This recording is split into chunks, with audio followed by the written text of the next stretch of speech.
시진핑 주석이 중국 경제 발전을 위해서 금융 강국을 만들어야 된다, 이런 주문을 했음에도 불구하고 2,000여 개 이상의 은행들이 초위기에 몰리면서 이 중국 당국이 금융위기 해결을 위해서 고군분투하고 있습니다. 문제는 중국 공산당이 지금의 금융위기를 해결하겠다고 발벗고 나섰는데 이런 방식이 문제를 더욱 심각하게 만들 수 있다는 겁니다. 왜 그런지 Y타임스가 추적해 봤습니다. 지금 시작합니다.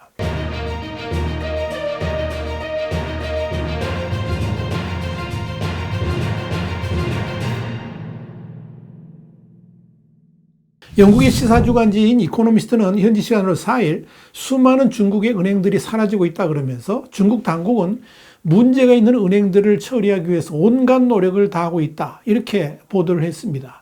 이코노미스트에 따르면 1980년대 중반부터 미국의 은행들이 공격적인 대출 증가, 부실한 리스크 관리, 또 부동산 경기 침체 등의 복합적 요인이 한꺼번에 닥치면서 1,000여 개가 넘는 금융기관들이 붕괴되거나 통폐합되면서 미국의 금융계를 발칵 뒤집어 놓은 적이 있었는데, 이와 비슷한 금융위기가 2024년 지금 중국에서 재현되고 있다, 이렇게 본 겁니다.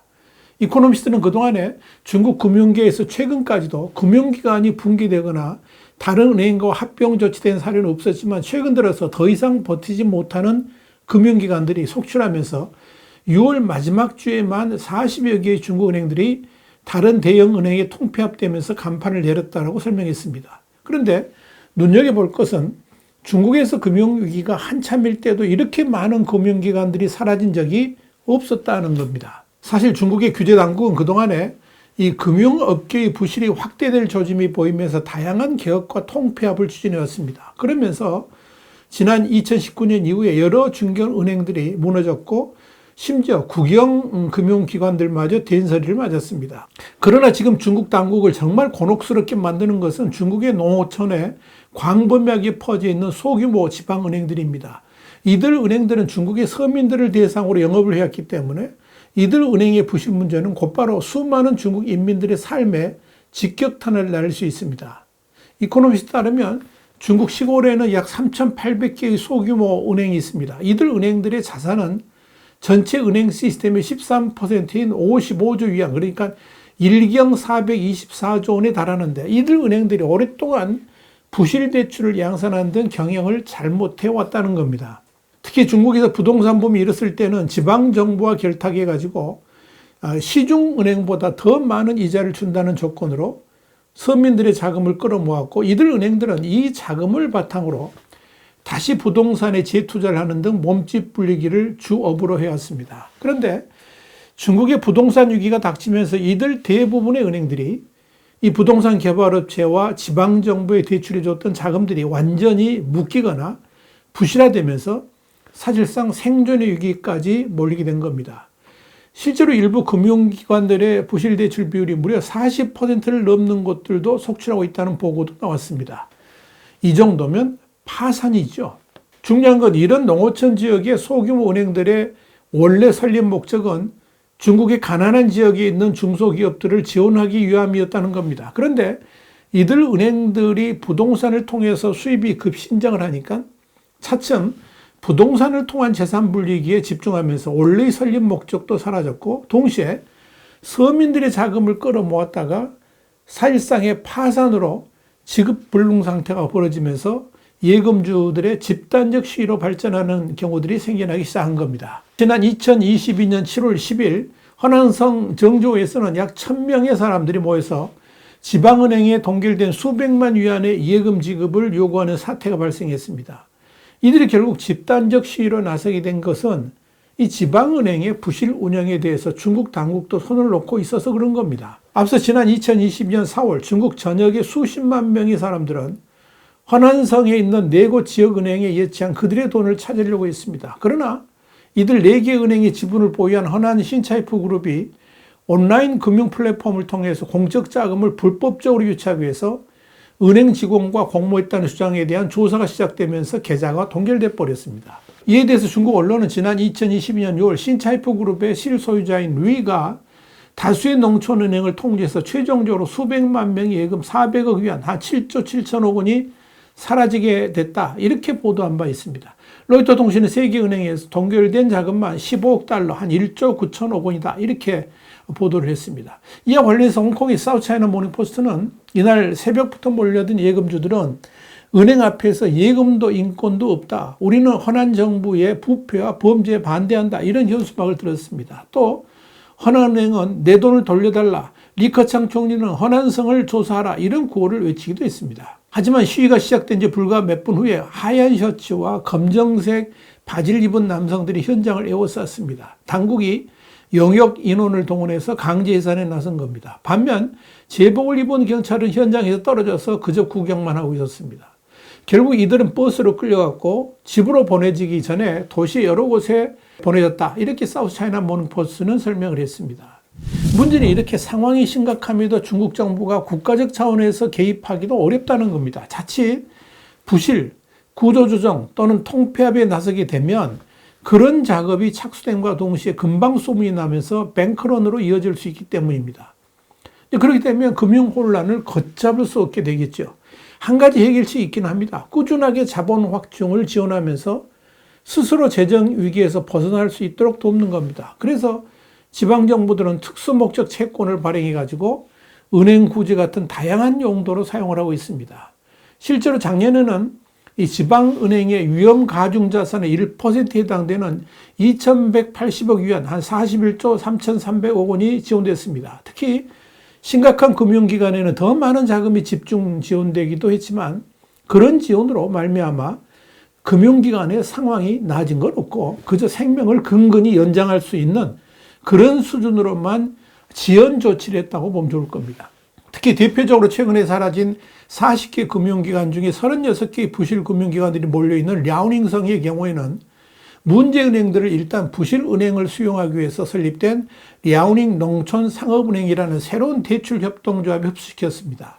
지금 중국 당국은 부실 금융기관들의 회생을 돕기 위해서 이런 새로운 대출협동조합들을 설립해가지고 신용위기에서 벗어날 수 있도록 돕고 있습니다. 이렇게 하는 이유는 부실 금융기관들을 중국 당국이 직접 운영하는 대출협동조합에 포함시켜서 자금의 흐름을 감시하기 위함입니다. 문제는 당장의 금융기관 파산을 막기 위해서 부실 금융기관들을 정부가 주도하는 별도의 대출협동조합에 묶어둔다는 것이 근본적인 해결책은 아니라는 겁니다. 그렇게 하면 당장의 뱅크런이 일어나지 않도록 조치할 수는 있겠지만 그렇다고 그렇게 부실화된 금융기관들이 다시 소생할 수 있는 방안이 있는 것은 아니기 때문입니다. 그래서 전문가들은 수십 개의 부실 은행을 합치는 것은 더 크고 더 나쁜 은행을 만들 뿐이다. 그렇게 시작하고 있는 겁니다. 그게 맞는 말 아닙니까? 결국 지금의 금융기관 부실이 부동산 경기 침체 등의 경제 위기로부터 왔기 때문에 이들 금융기관들을 살리려면 부동산 경기 회복을 중심으로 경제가 살아나는 길밖에 없습니다. 그래야 담보로 잡았던 부동산 가격 상승도 일어날 것이고 그렇게 되면 이 부실 금융기관들도 숨통이 트일 수 있을 겁니다. 그러나 그런 기본적인 조치들에 대해서는 전혀 신경을 쓰지 않습니다. 여기에 대해서 이코노미스트는 문제의 근본 원인에 대해서 접근하려고 하지도 않는 무능함은 중국의 정책 결정 단계에서 흔히 볼 수 있는 현상이다. 이렇게 꼬집었습니다. 전반적으로 보자면 지금 중국 당국의 부실금융 대책은 적당히 덮어놓고 때를 기다리는 겁니다. 허난성에서의 금융 부실로 인한 집단 시위 문제도 아직까지 해결되질 않았습니다. 다만 이 문제가 또다시 시위 사태로 이어지지 않도록 적당히 억누르고 협박하면서 덮어놓고 있을 뿐입니다.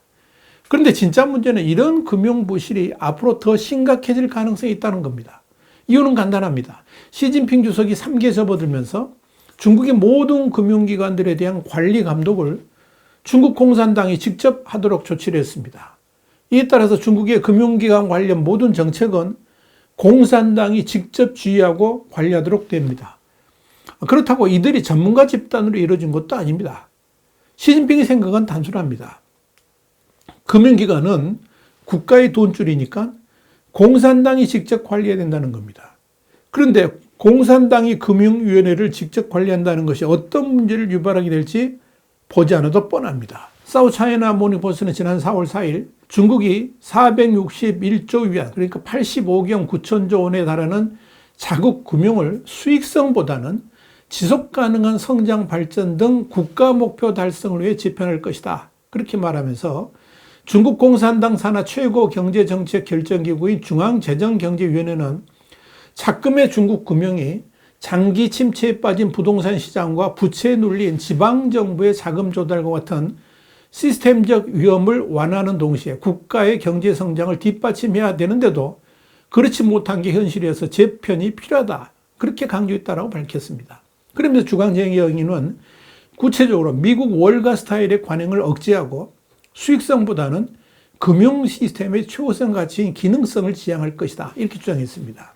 여기에 대해 상하이 중국 유럽국제공상학원의 주태인 교수는 이 사우스차이나 모닝포스트에 이제 중국에서 좋든 싫든 은행든 여타 금융기관은 중앙재경위가 지시하는 하향식 지침과 점검에 따라야 하며 이에 적응하려면 중국 당국의 논리를 이해해야 될 것이다. 이렇게 주문했습니다. 주 교수는 이어서 변화가 다가오고 있고 기존 비즈니스 수익 모델은 더는 적용이 불가능할 수 있으며 그걸 고집한다면 공경에 빠질 수도 있을 것이다. 이렇게 전망했습니다. 눈여겨볼 건 중국이 지난 2001년 10월 세계무역기구니까 WTO 정식 회원국이 되면서 본격적으로 세계시장 경제체제에 편입된 이후에 자국 금융권 역시 월가 금융권을 모델로 재편을 한 바 있습니다. 그런데 시진핑 주석은 월가를 포함한 서방 금융 모델은 중국에 부적절하며 중국의 특성에 맞는 금융 시스템이 필요하다 그러면서 중국 금융 정책의 좌클릭을 천명한 것입니다. 그렇다면